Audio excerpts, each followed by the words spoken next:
Hello friends, मैं रजन वर्मा। स्वागत है आपका अपने यूट्यूब चैनल ईडू टैलेंट पर। आइए देखते हैं बाल विकास एवं शिक्षा शास्त्र के अगले भाग को। इसमें जो प्रश्न है वो भी बहुत ही इम्पॉर्टेंट हैं।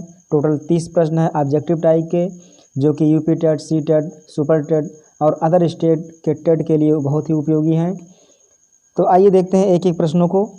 पहला क्वेश्चन हमारा है, आनुवंशिकता और पर्यावरण की भूमिका के बारे में निम्नलिखित में से कौन सा कथन सत्य है। एक एक विकल्प को देखेंगे। पहले इसमें लिखा हुआ है पहला विकल्प, विकास के कुछ पहलू आनुवंशिकता और कुछ अन्य पर्यावरण से अधिक प्रभावित होते हैं। तो आनुवंशिकता और पर्यावरण की भूमिका के बारे में देखा जाए तो पहला ही विकल्प सही दिख रहा है। चलिए दूसरे विकल्प को देखें। सीखने और प्रदर्शन करने की एक बच्चे की क्षमता जीनों द्वारा पूरी तरह से निर्धारित की जाती है। जी बिल्कुल गलत, जीनों द्वारा निर्धारित नहीं होता है। सी विकल्प हमारा है। अच्छी देखभाल और पौष्टिक आहार बच्चे के किसी जन्मजात विकार को दूर कर सकता है। बिल्कुल नहीं। पर्यावरण केवल बच्चे के भाषा विकास में महत्वपूर्ण भूमिका निभाता है। पर्यावरण केवल भाषा विकास में महत्वपूर्ण विकास नहीं निभाता है, ये भी गलत है। तो इसमें जो सही विकल्प हो जाएगा हमारा वो कौन सा हो जाएगा, ये वाला विकल्प हो जाएगा, क्योंकि इसमें कहा है आनुवंशिकता और पर्यावरण की भूमिका के बारे में कौन सा सही है। तो इसमें दिया हुआ है पहले वाले में कि आनुवंशिकता और कुछ अन्य पर्यावरण से अधिक प्रभावित होते हैं। कौन सा? विकास के कुछ पहलू। इसके डिस्क्रिप्शन को भी देख लें। डिस्क्राइब में क्या दिया हुआ है, बालक के विकास की प्रक्रिया प्रायः आंतरिक तथा बाह्य दोनों कारकों से प्रभावित होती है। अतः कारकों के अंतर्गत आनुवंशिक कारक, शारीरिक कारक, बुद्धि, संवेदात्मक कारक, सामाजिक कारक तथा बाह्य कारक के अंतर्गत पर्यावरण, सामाजिक कारक, आर्थिक कारक इत्यादि आते हैं। दूसरा क्वेश्चन है, निम्नलिखित में से कौन सा कथन पियाजे के सिद्धांत के अनुसार कहा नहीं जा सकता। इसमें पियाजे के सिद्धांत कौन सा नहीं है। पहला दिया हुआ है विकास गुणात्मक चरणों में होता है। तो विकास ये पियाजे का सिद्धांत है, संज्ञानात्मक विकास उनका सिद्धांत ही है। बच्चे अपनी दुनिया के बारे में ज्ञान का निर्माण और उपयोग करते हैं। ज्ञान का निर्माण और उपयोग करना ये भी विकास से संबंधित है। निरंतर अभ्यास से अधिगम होता है, इसमें अधिगम से संबंधित आ गया है, ये जीन पियाजे के अनुसार नहीं है। बच्चे अपने पर्यावरण पर क्रिया करते हैं, ये भी विकास है, इसलिए सी विकल्प है वो हमारा एकदम सही हो जाएगा। अगले क्वेश्चन को देखते हैं। इसके निम्नलिखित में से कौन सा पूर्व संक्रियात्मक विचार की एक सीमा नहीं है। पूर्व संक्रियात्मक विचार की सीमा इसमें से कौन सा नहीं है। तो पहले देखेंगे कौन कौन सा है। ध्यान केंद्रित करने की प्रवृत्ति ये है, अहमन्यता ये भी है, अनुत्क्रमणीयता ये भी है, परंतु प्रतीकात्मक विचार का विकास ये पूर्व संक्रियात्मक विचार की सीमा नहीं है। इसलिए विकल्प हमारा जो सही होगा वो बी वाला सही हो जाएगा। इसका डिटेल भी देखते हैं। इसका जो डिटेल है वो है, जीन पियाजे के संज्ञानात्मक विकास के सिद्धांत के अनुसार बालक की पूर्व संक्रियात्मक अवस्था खिलौने की आयु या अतार्किक चिंतन की अवस्था 2 से 7 वर्ष तक होती है। इस अवस्था में शिशु के अंदर अस्थायित्व का भाव जागृत हो जाता है तथा वह अहमवादी, अनुत्क्रमणशील तथा ध्यान केंद्रित करने की प्रवृत्ति रखता है। चूँकि इस अवस्था में तार्किक चिंतन में अक्षम होता है, अतः कौन सा सही इसमें सही नहीं है, बी वाला सही नहीं है, क्योंकि बी में दिया हुआ है प्रतीकात्मक विचार का विकास। अगले क्वेश्चन को देखते हैं। खाली जगह के अलावा निम्नलिखित कारणों से खेल युवा बच्चों के विकास में एक महत्वपूर्ण भूमिका निभाता है। इसमें दिया हुआ के अलावा मतलब किसके अलावा। निम्नलिखित कारणों से खेल युवा बच्चों के विकास में एक महत्वपूर्ण भूमिका निभाता है, तो वह अपने शरीर पर निपुणता प्राप्त करते हैं? बिल्कुल नहीं। यह उनकी इंद्रियों को उत्तेजित करता है? बिल्कुल नहीं। यह समय बिताने का एक सुखद तरीका है? बिल्कुल सही हो जाएगा ये। वह नए कौशल हासिल करते हैं और सीखते हैं कि उन्हें कब उपयोग किया जाए? ये भी सही नहीं है। तो हमारा सी विकल्प एकदम सही हो जाएगा। चलिए इसके डिटेल को भी देख लेते हैं कि सी विकल्प क्यों सही है।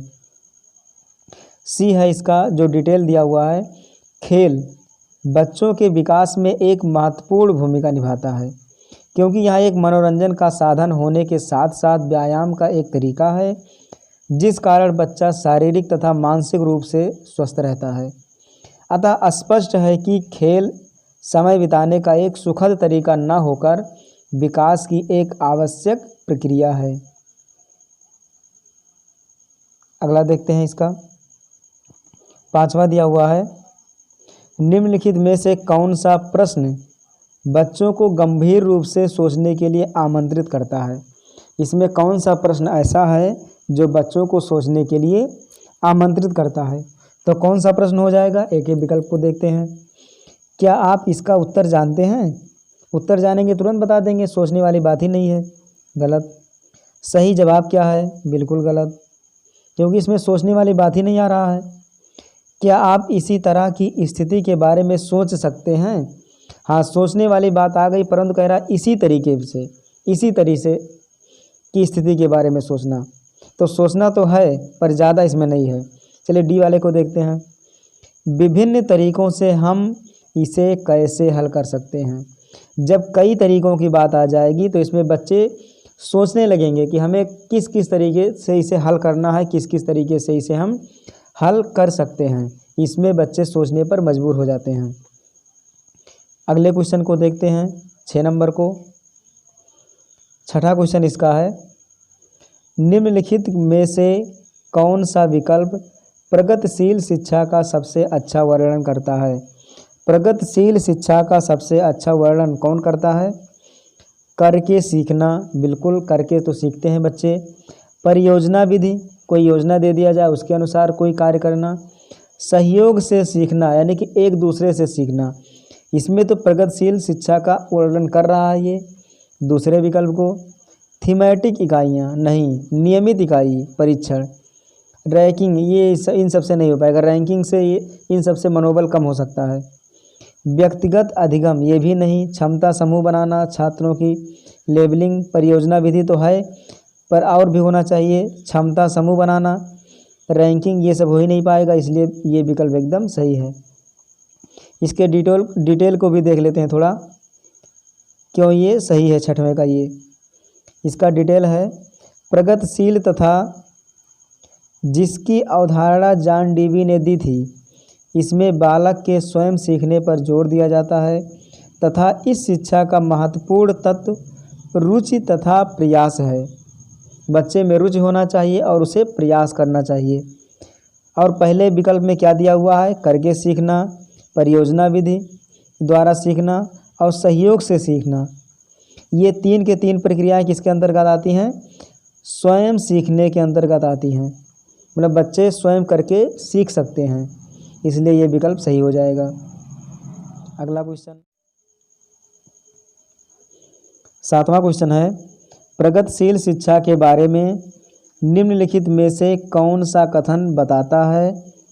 शिक्षा स्वयं ही जीवन है। शिक्षा स्वयं ही जीवन है, ऐसा कौन सा कथन बताता है? तो एक एक विकल्प को देखेंगे। स्कूल शिक्षा को यथासंभव लंबे समय तक जारी रखना चाहिए। यथासंभव लंबे समय तक जारी रखना चाहिए स्कूल शिक्षा को, बिल्कुल नहीं। स्कूलों की आवश्यकता नहीं है, बच्चे अपने जीवन के अनुभवों से सीख सकते हैं। स्कूलों की आवश्यकता तो होगी ही, नहीं होगी तो उनके अंदर अनुशासन कैसे आएगा और कैसे उनके अंदर नैतिकता की भावना जागृत होगी? तो ये भी गलत हो जाएगा।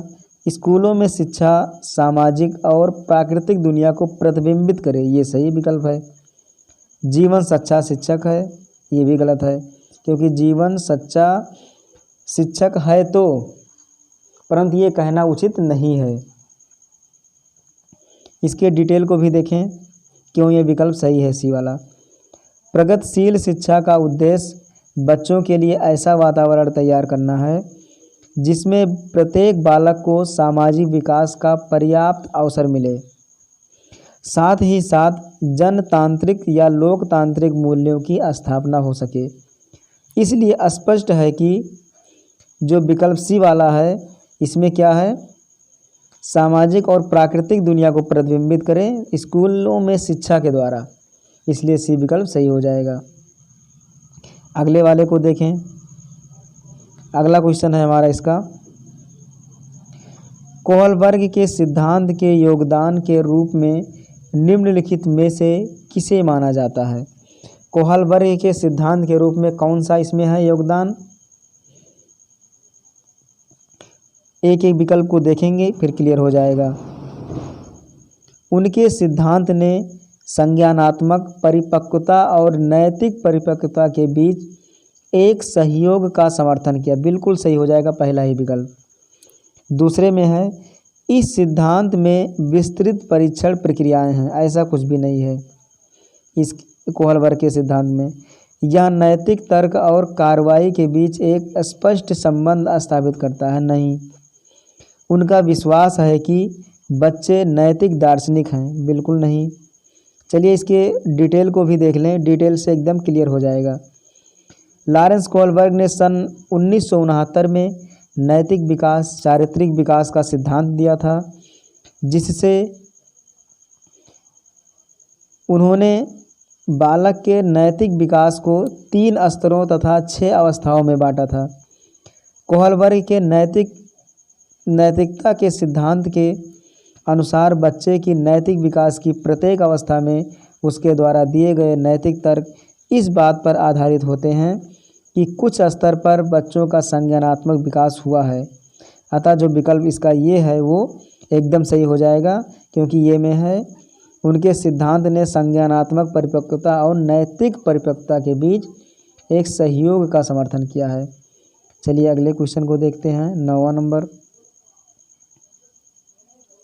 निकटवर्ती विकास का क्षेत्र संदर्भित करता है। निकटवर्ती विकास का क्षेत्र संदर्भित क्या करता है, उस चरण को जब अधिकतम विकास संभव है। ये गलत हो जाएगा। उस विकासात्मक चरण को जब बच्चा सीखने की पूरी जिम्मेदारी लेता है, बिल्कुल नहीं। एक संदर्भ को जिसमें बच्चे सहयोग के सही स्तर के साथ कोई कार्य लगभग स्वयं कर सकते हैं, बिल्कुल। निकटवर्ती विकास का क्षेत्र जो है वो क्या है, एक संदर्भ को जिसमें बच्चे सहयोग के सही स्तर के साथ कोई कार्य लगभग स्वयं करें या स्वयं कर सकते हैं। उस सीखने के बिंदु को जब सहयोग वापस लिया जा सकता है, नहीं। इसका जो अगला क्वेश्चन है वो है एक उभयलिंगी व्यक्तित्व। एक उभयलिंगी व्यक्तित्व क्या होता है, स्त्री लक्षणों वाले पुरुषों को संदर्भित करता है, नहीं। में आम तौर पर माने गए मर्दाना और स्त्री गुणों का समायोजन होता है। उभयलिंगी का मतलब क्या होता है, जिनमें दोनों के गुण पाए जाएं, ये सही हो जाएगा। में दृढ़ और अहंकारी होने की आदत है, नहीं। समाज में प्रचलित रूढ़वादी लिंग भूमिकाओं का पालन करता है, बिल्कुल नहीं। बी विकल्प इसका सही हो जाएगा। अगले क्वेश्चन को देखते हैं। 11 वाला है, बच्चे किसको छोड़कर अन्य सभी के द्वारा लिंग भूमिकाएं ग्रहण करते हैं। किसको छोड़ करके, केवल ट्यूशन को छोड़ करके। बाकी मीडिया में भी, सामाजिकरण में भी और संस्कृति में भी लिंग भूमिकाएं ग्रहण करते हैं। चलिए अगला देखते हैं इसके 12 नंबर को। मानकीकृत परीक्षणों की आलोचनाओं में से एक यह है कि क्या है इसमें, वह मुख्य रूप से मुख्यधारा की संस्कृति का प्रतिनिधित्व करते हैं और इसलिए पक्षपाती हैं, बिल्कुल सही पहला ही विकल्प। उनकी भाषा को समझना मुश्किल है, बिल्कुल नहीं। परीक्षण बड़ी आबादी पर लागू नहीं किए जा सकते, बिल्कुल नहीं। वह बच्चे की क्षमता की स्पष्ट तस्वीर नहीं देते हैं, बिल्कुल नहीं। तो पहला विकल्प इसका सही हो जाएगा। चलिए इसके डिटेल को भी देख लेते हैं। मानकीकृत परीक्षण का अर्थ होता है किसी निश्चित मानक के आधार पर एक विशेष संदर्भ समूह के सदस्य का परीक्षण। क्योंकि मानकीकृत परीक्षण में एक विशेष संदर्भ समूह के सदस्य होते हैं, अतः स्पष्ट है कि यह परीक्षण मुख्य रूप से मुख्य धारा की संस्कृति का प्रतिनिधित्व करते हैं तथा इसी कारण ये पक्षपाती होते हैं। नेक्स्ट क्वेश्चन है 13 नंबर। 13 है इसका, एकाधिक बुद्धिमानी का सिद्धांत कहता है कि, क्या कहता है एकाधिक बुद्धिमानी का सिद्धांत? बुद्धि तेजी से बढ़ाई जा सकती है, बिल्कुल नहीं। बुद्धि कई प्रकार की हो सकती है, बिल्कुल सही।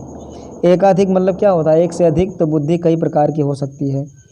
पेपर पेंसिल परीक्षण सहायक नहीं है, बिल्कुल नहीं। प्रभावी अध्यापन के द्वारा बुद्धि बढ़ाई जा सकती है, बिल्कुल नहीं। बी विकल्प एकदम सही है। अगला देखते हैं 14 नंबर इसका। इसका जो 14 नंबर क्वेश्चन है वो है शिक्षक सीखने के लिए मूल्यांकन और सीखने के मूल्यांकन दोनों का उपयोग कर सकते हैं। विकल्प को देखें इसके। बच्चों की प्रगति और उपलब्धि स्तर को जानने में, अगर बच्चों का मूल्यांकन करेंगे और सीखने के मूल्यांकन करेंगे तो क्या होगा? इससे क्या पता चलेगा? बच्चों की प्रगति और उपलब्धि स्तर दोनों को जाना जा सकता है। तो पहला ही विकल्प इसका सही हो जाएगा। चलिए और विकल्प को देखते हैं। बच्चे की सीखने की ज़रूरतों को जानने में और तदनुसार शिक्षण रणनीति का चयन करने में, बिल्कुल नहीं। इससे शिक्षण रणनीति को नहीं चुना जा सकता।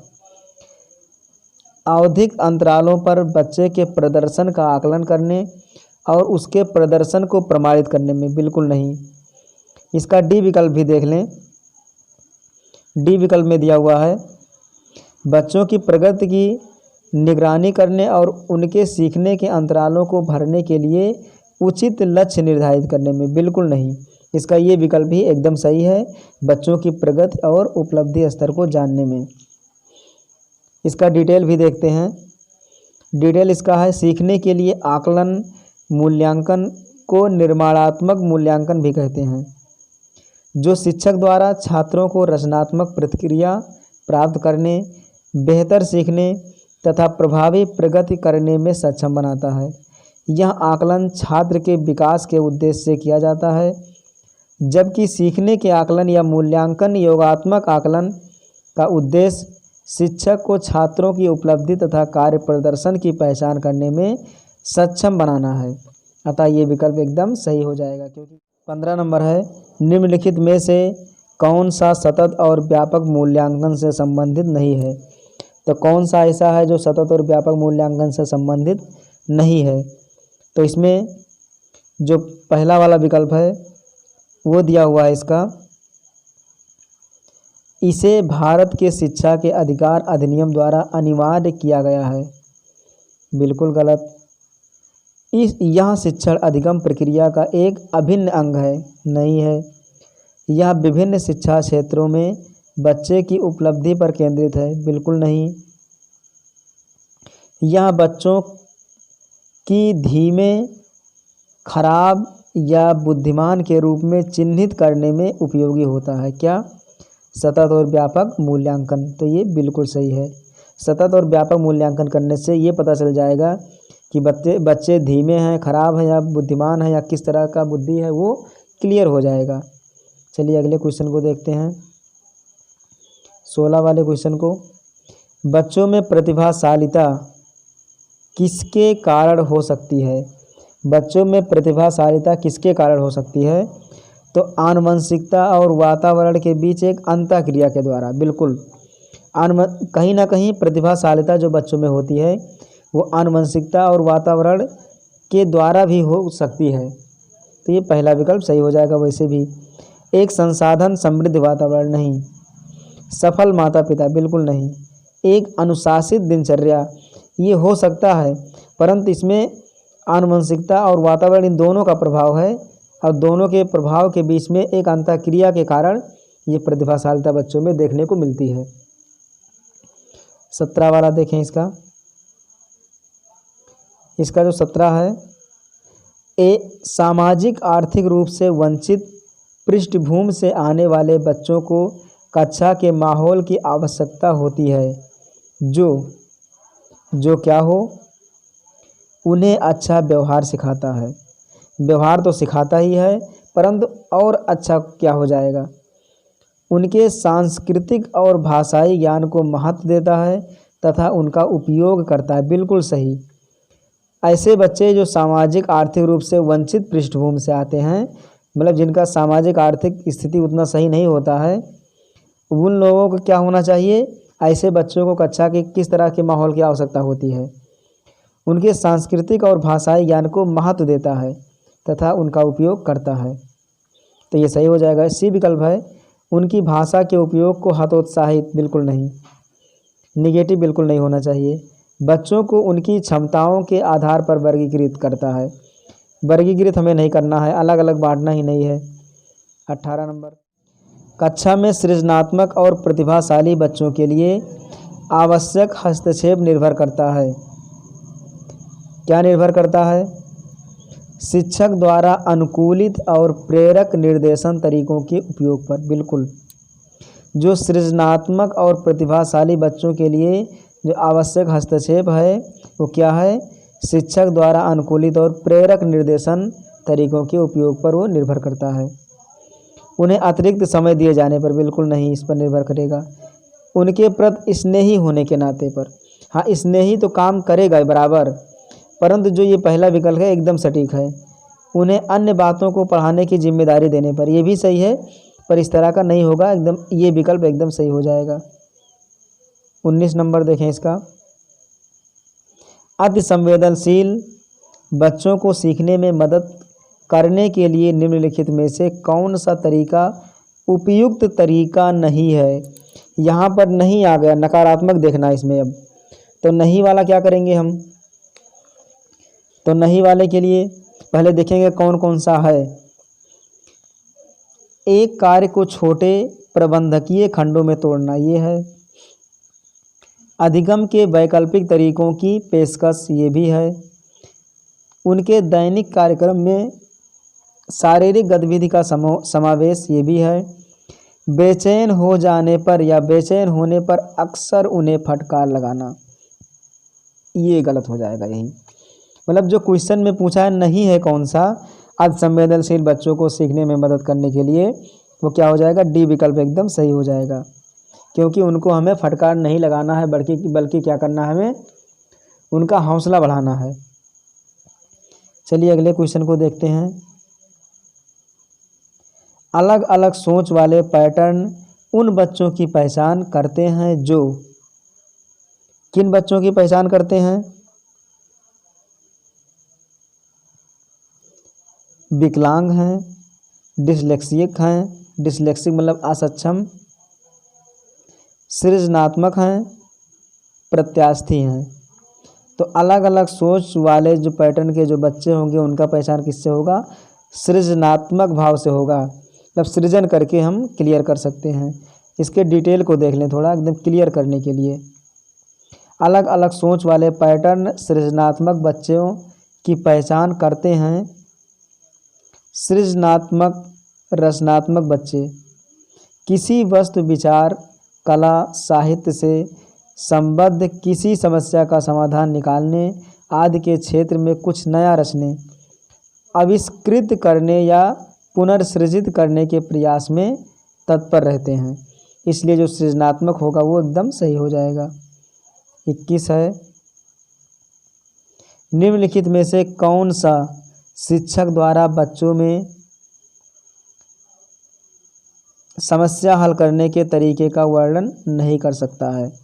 इसमें करा बच्चों की समस्या के लिए कौन सा वर्णन नहीं कर सकता है। तो पहले देखना है कौन सा इसमें है, सही वाला कौन कौन सा है। किसी विशेष समस्या को हल करने के बारे में अपनी विचार प्रक्रियाओं पर चर्चा करना, बिल्कुल सही है। अपनी विचार प्रक्रियाओं पर चर्चा करना चाहिए। कुछ हल करते समय गलतियों को करने के प्रति ईमानदार रहना।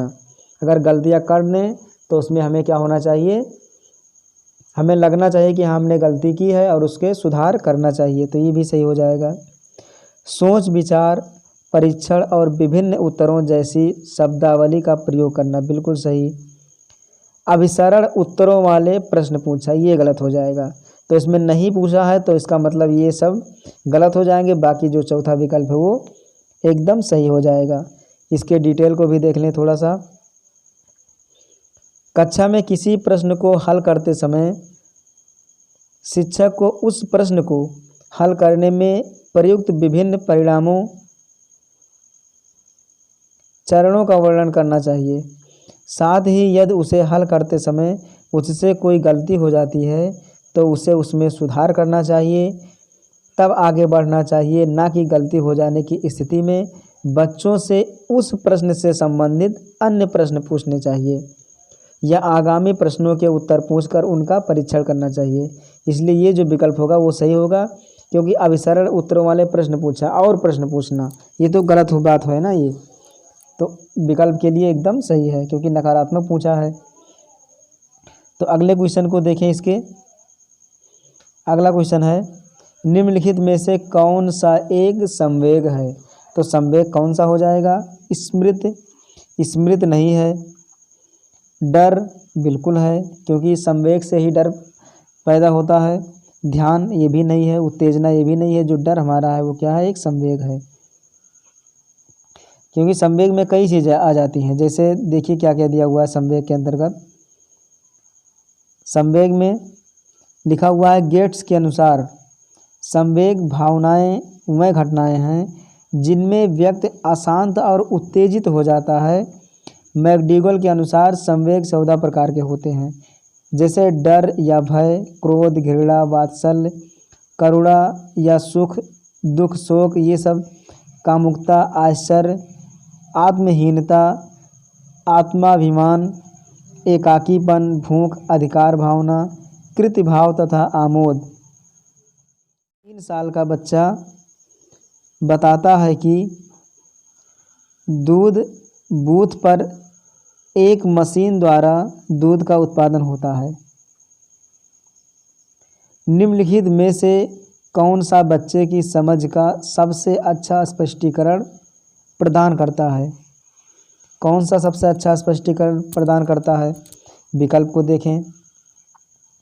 तो ये है विकल्प में, बच्चे को दुनिया का बहुत सीमित अनावरण ज्ञान है। बिल्कुल नहीं, अच्छा ज्ञान है इसको, ये विकल्प गलत हो जाएगा। बच्चे का जवाब दूध बूथ से दूध खरीदने के अपने अनुभव पर आधारित है। बिल्कुल, जो दूध होता है बूथ का मतलब जहाँ से खरीदा जाता है। बच्चे ने गायों को कभी नहीं देखा। गलत, देखा नहीं होता तो दूध कैसे पता होता उसे। बच्चे का परिवार बच्चे को प्रेरक वातावरण प्रदान नहीं करता। बिल्कुल नहीं प्रदान करता है, तभी तो उसको पता है इस बारे में। 24 नंबर देखें इसका। 24 नंबर है, निम्नलिखित में से कौन सा कथन शिक्षक की भूमिका का सबसे अच्छा वर्णन करता है। शिक्षक की भूमिका का सबसे अच्छा वर्णन कौन सा कथन इसमें से करता है। कक्षा में शिक्षक की सबसे महत्वपूर्ण भूमिका अनुशासन को बनाए रखना है। कोई ज़रूरी नहीं है अनुशासन को बनाए रखना। अनुशासन को बनाए रखेंगे ज़्यादा से ज़्यादा तो क्या होगा, बच्चे दबाव में आ जाएंगे और उनका मनोबल धीरे धीरे कम होने लगेगा। उनको इस तरह से होना चाहिए कि बच्चे खुद ही अनुशासन में आ जाएं। एक शिक्षक को निर्धारित पाठ्यपुस्तक का पालन करना चाहिए। कोई ज़रूरी नहीं है। पाठ्यक्रम को समय पर पूरा करने के साथ साथ दोहराने के लिए पर्याप्त समय देना महत्वपूर्ण है। बिल्कुल ये भी सही है, परंतु हमें और अच्छा इसमें कौन सा विकल्प होना चाहिए वो देखना है। आराम के लिए जगह बनाना जहां बच्चे संवाद और पूछताछ के माध्यम से सीखते हैं। ये हुआ सीखना, क्योंकि इसमें क्या है, बच्चे संवाद और पूछताछ के माध्यम से अध्यापक से पूछे। ये हो जाएगी शिक्षक की भूमिका। इस तरह से शिक्षक को माहौल बनाना चाहिए। तो अगला क्वेश्चन 25 नंबर,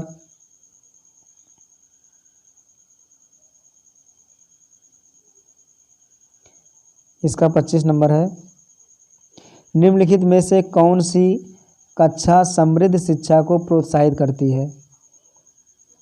तो कौन सा है इसमें?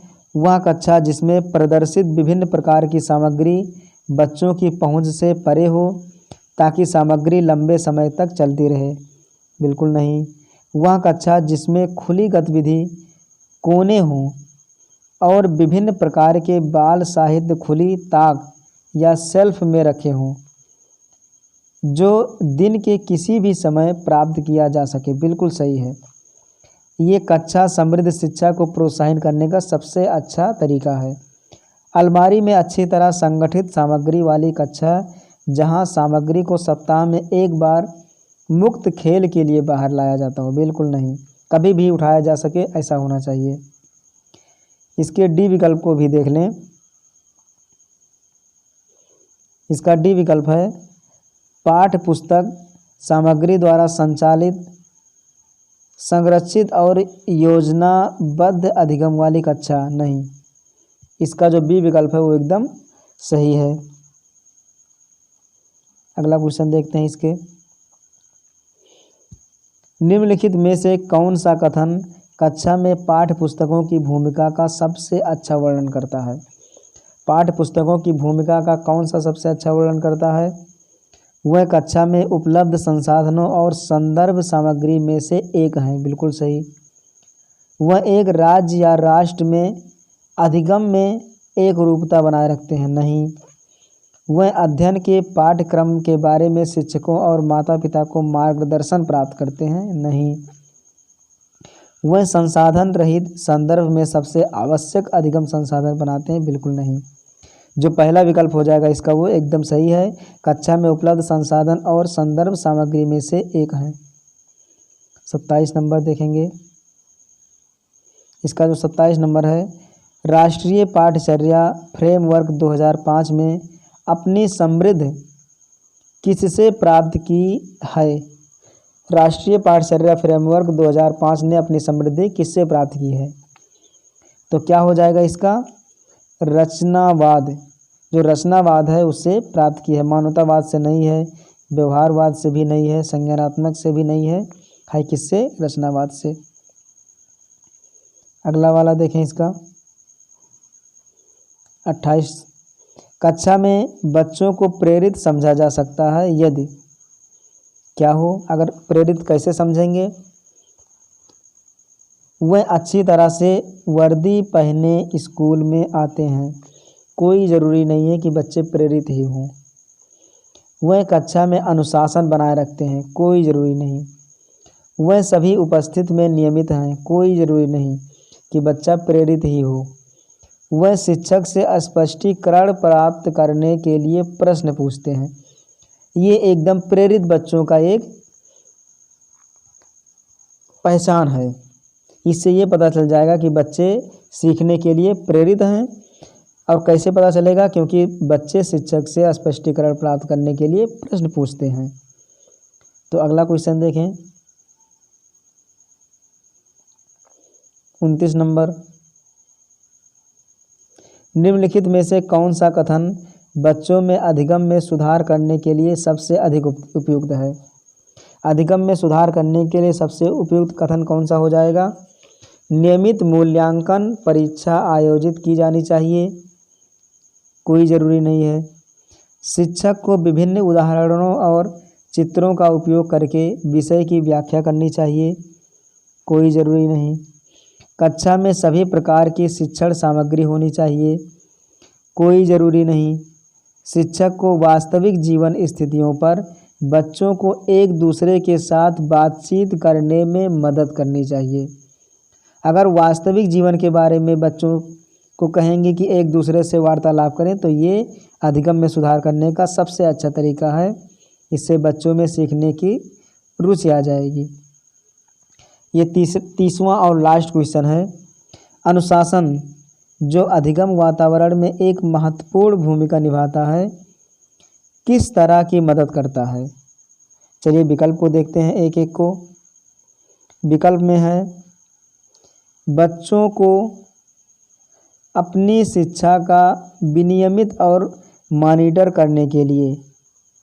पहला ही विकल्प सही है इसका, क्योंकि अधिगम वातावरण में महत्वपूर्ण जो भूमिका निभाता है वो क्या निभाता है, बच्चों को जो अपनी शिक्षा है वो क्या होना चाहिए, विनियमित और मॉनिटर करने के लिए होना चाहिए।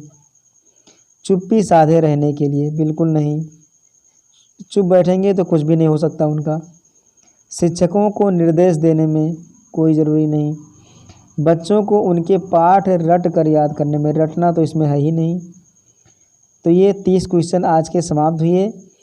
तो आज का ये 30 प्रश्न हमारा समाप्त हो गया। अब बाकी 2 वीडियो इसके पहले अपलोड हो चुके हैं, CDP फर्स्ट और CDP सेकंड नाम से। इसका डिस्क्रिप्शन, जो इसका लिंक है वो डिस्क्रिप्शन बॉक्स में दे दिया जाएगा, जाकर उसको देख सकते हैं अगर नहीं देखे हैं तो। और अगर हमारे चैनल को अभी तक सब्सक्राइब नहीं किए हैं तो प्लीज़ सब्सक्राइब कर लें, लाइक कर लें और अपने दोस्तों तक इसको शेयर करें, ताकि जो भी वीडियो अपलोड करें वो आप सबको मिल जाए और आप सभी को इसका लाभ प्राप्त हो सके। धन्यवाद।